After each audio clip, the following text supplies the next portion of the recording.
Spare time projects here with a little bit of Mosin Nagant. And as you can see here, I've got a regular 9130 up top and two M44s below that. So this gives you kind of a size difference. I believe the barrel is about 9 inches, 8 or 9 inches longer on the normal version than the carbine model. And I just actually picked up the 9130 yesterday, and I've had the M44s for about a month now. And I got the 9130 at a really good price. Got it all cleaned up, cosmoline off of it. Took me about an hour to get the cosmoline off, and haven't done anything to it. As you can see, it's still stock. It's got pretty good shine to it. It's in really good condition. I'm really surprised. For the price I paid, I think I paid $180 for it, which I know that's getting up there, but I've had a hard time finding anything cheaper than that lately, so I think the prices are going up on them. And it came with a cleaning kit and a bayonet and all that stuff, and I believe it's all matching serial number, so that's pretty good. And the M44 down here, not quite as good a shape, but it is an M44, you know, wartime gun. The 9130 is a 1938, so kind of pre-war, so it's a little better condition too. But these M44s shoot great. I've had them at the range already. I've already got a video on of us having a little fun with an iPhone with one of these, so I'll put a link for that. And this one down here, I just ordered this butt pad. Adds another inch to it, which kind of helps me because I'm a little bit taller. And it's supposed to reduce recoil, but it's pretty stiff rubber, so it might do a little bit, but it's not really noticeable. And I got a sling on it, but other than that, I haven't done anything to these.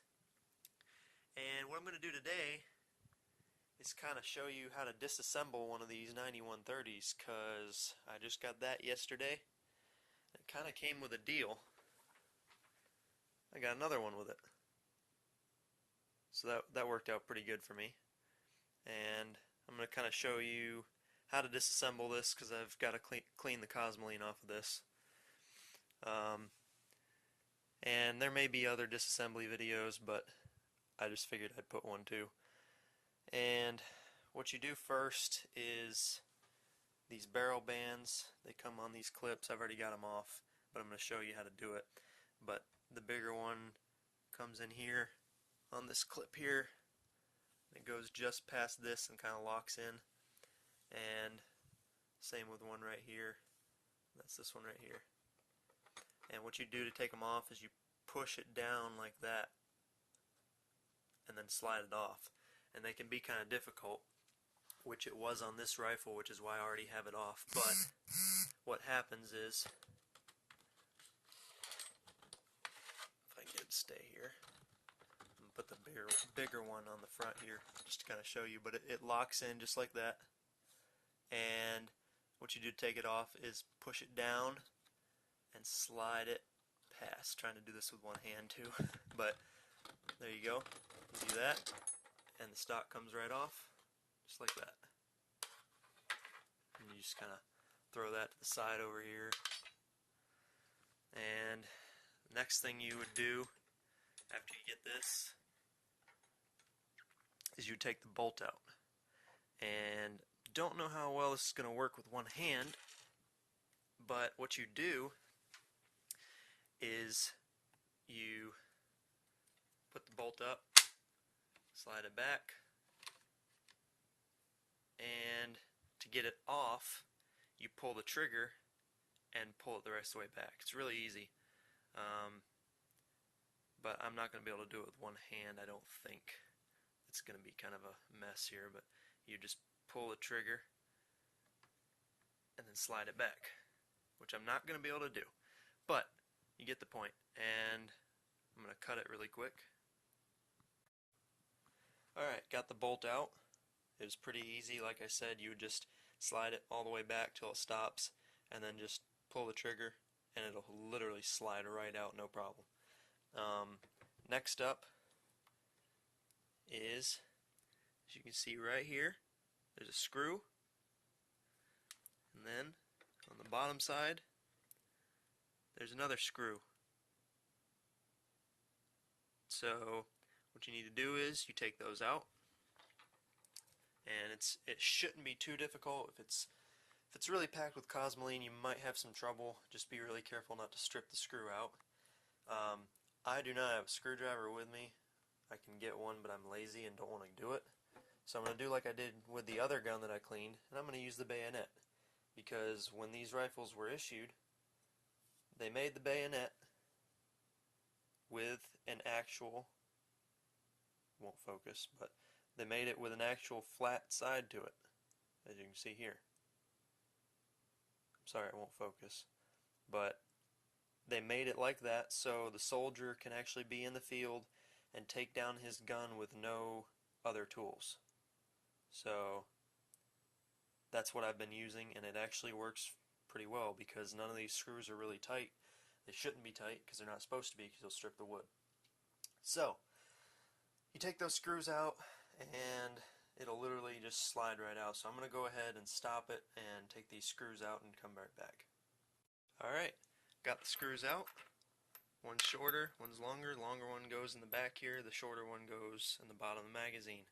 Once you get those out, the gun comes apart really easily. You take the trigger guard out,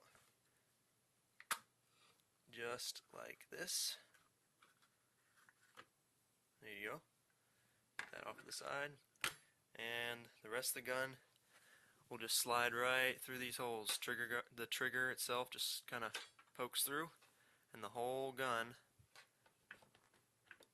will just start to come right out, pop right out, just like that. Did that with one hand. How do you like that? And then that is the disassembly of a Mosin Nagant. Now if you want to get into the magazine to clean any cosmoline in there, you see you got the spring in there. That's really easy too. All you got to do is you have a switch right back there under the trigger guard itself, and you just push that forward and the whole spring will just pop right out. Hard to do that with one hand. Let's see if I can. Not going to be able to. Alright, got that off just like that, and then what you do is you flip it out, and you can do this with the magazine still in the gun before you even take that out. It might help holding it still, but it doesn't really matter. Then you just slides right out just like this, and then to take this spring out you just compress it and it pops right out of this clip just like that. And how that works is there's a stud right there that this hooks onto, and by compressing it, it opens it up. So it's pretty easy. Just like that. Now it is completely disassembled other than the bolt, and to do that can be kind of complicated unless you know exactly how to do it. It's a lot of twisting and turning and stuff, but what you do is you engage the safety on it, which, if I can, here, let me do this. Pop it up like this. You engage the safety on it by pulling it. I'm sorry, disengage it, I think. Yeah, that's disengaged. Once you do that, it's all loose because it's out of the gun, and you just pull it piece by piece. It comes right out just like that. You got this piece that comes apart just like that. Then you got the rest of the bolt here, and how you take this apart is you got the firing pin. You basically just start untwisting it just like this. Kind of hard to do when it's full of cosmoline too, but you just untwist it and it'll keep coming out, and you gotta be careful because once it gets all the way out, as you can see, this flathead screw right here, that is the firing pin. So as you untwist it, it's going into it, and when you get it all the way out, this back part of the bolt here can actually go shooting out because of the spring pressure.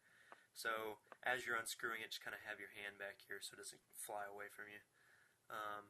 But then once you do that, you just pull the firing pin out with the spring, and it's fully disassembled. Alright, I got the firing pin unscrewed, and this one was actually really stiff, so I had to grab a pair of pliers. When you have to do that, be really careful. I had to grab right here on the firing pin. Just be really careful not to let it slip, because you don't want to mar this up. But I didn't, so it's good. And once you do that, basically just comes right apart. That's undone, and you just pull the firing pin and the spring out, just like that. And there you go. Now the Mosin is everything is disassembled. Completely gone. So now you can start cleaning it. And what I usually do for cleaning it, as far as getting the cosmoline off, a lot of people say it could take you 3 hours, 4 hours to get it all off, depending on what kind of cleaner you use. What I've found to work really good is this stuff, break free. Not trying to advertise or anything. If they want to sponsor me, that would be awesome. But I have found out that this stuff works the best. Not this CLP cleaner lubricant preservative, but if you get the break free, it might be called board blaster or something. It's basically just a cleaner by break free, just the cleaner, and it's in this aerosol. That stuff works phenomenally. You spray that on cosmoline and it will literally just liquefy and wipe right off. It's awesome.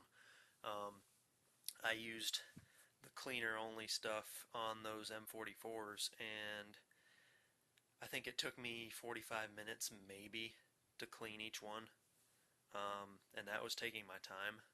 So this stuff really works. And I found out that this stuff works pretty good too, because it does have the cleaner. It's just not as effective because it's also trying to lube it up too. And if that may be what you want, because if you use this, you just spray it on something and let it sit for maybe 30 seconds, basically, so the foam, because it comes out foamy, once that goes away, it turns to the liquid. Just kind of let that sit on the cosmoline and stuff for a minute. And you guys scrub it a little bit. I use paper towels not to go through too much cloth, but you just scrub it a little bit. It'll come off pretty easy with that stuff too. And the bright side of this is once you wipe the cosmoline off with it, it's already lubed too. So this stuff is actually pretty good if you want to do that. It's just that using just the cleaner of this break free is a little bit faster cleaning it. But then you got to lube it up afterwards because that has no lubrication properties to it. So I had to buy this because this is all they had in the store, and it cost $14. And I barely used any of this can on that other rifle. It's still full, so it should last quite a while. And I also got a rifle cleaning kit, and it's 430 cal or 7.62, and this is a 7.62 by 54, so it works pretty good. Comes with a rod, just like this, and this is all the extension it comes with, and it's actually barely the length of the barrel, but it works.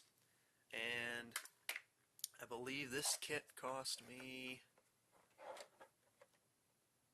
trying to find it, I think it cost me $20, but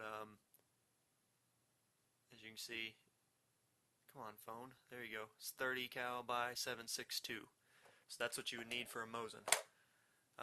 Like I said, I think it costs about $20, and it comes with a brush. Might help you get some cosmoline off too.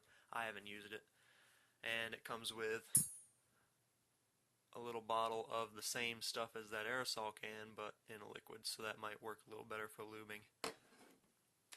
But yeah, that's what you do, and you just start scrubbing this stuff, because especially like the bolt in here, you can see it's pretty soaked with it. Nice and shiny.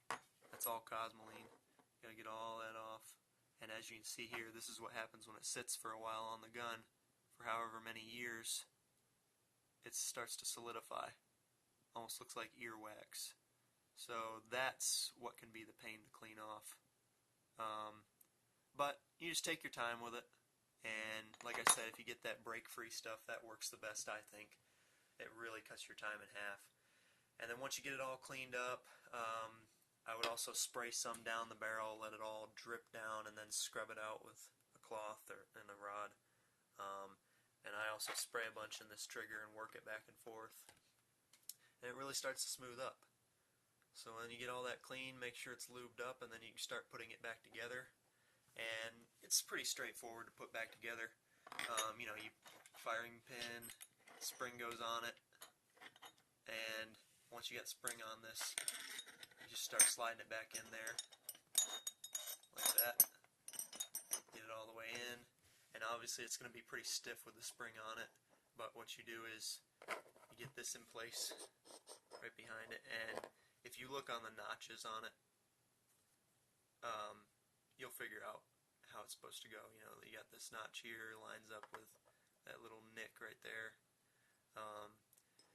and you put it on like this, basically, and you push it on, and you're going to have to hold it, and it's kind of difficult with just two hands. If you have another person to help you out, you got to hold it in place as you push this back, pushing the spring, and you got to get it started on the threads. Once you get it started, it's good. Then you just need to get it as tight as you can. I just get it as tight as I can by hand. Don't reef on it, because then you won't get it off. Then it's a matter of getting these together, and like I said, if you line up the notches on it, it's pretty straightforward. You know, it might take some figuring, but they only go on one way, basically. So it's just a matter of finding that out. And then you put the barrel and receiver back into the stock. The trigger has to go into this hole right here. Push it all the way in, hold it secure, then you push this trigger guard in, and the trigger goes right in there. Then you put the two screws, one here, one on the back here, put those in. Then you can put the bolt back in, and then it's just a matter of putting these bands back on. So it's really easy. And then this, you know, that's really easy too. But that's basically all it takes, and I'm just going to clean it up and put it together. I'm not going to change anything to it. I'm going to leave this one original because it's in good shape too. I really want to find one that's in not so good a shape on the stock to where I don't really mind sporterizing it is the term that they use. But I really like to do something like that and kind of make it look like a modern day rifle, put a sight on it, but I don't like doing it to guns that look this good because I don't really want to drill and tap anything just because it can ruin the barrel. Well, not ruin it, but you'll never get it back to original condition if you ever wanted to. So I'm still looking for one that's in not so good a shape to do that too, but right now I'm going to leave these original. But hopefully I'll get back to the range at some point and get a good video of that too. So just stay tuned. Thanks for watching. Subscribe if you want.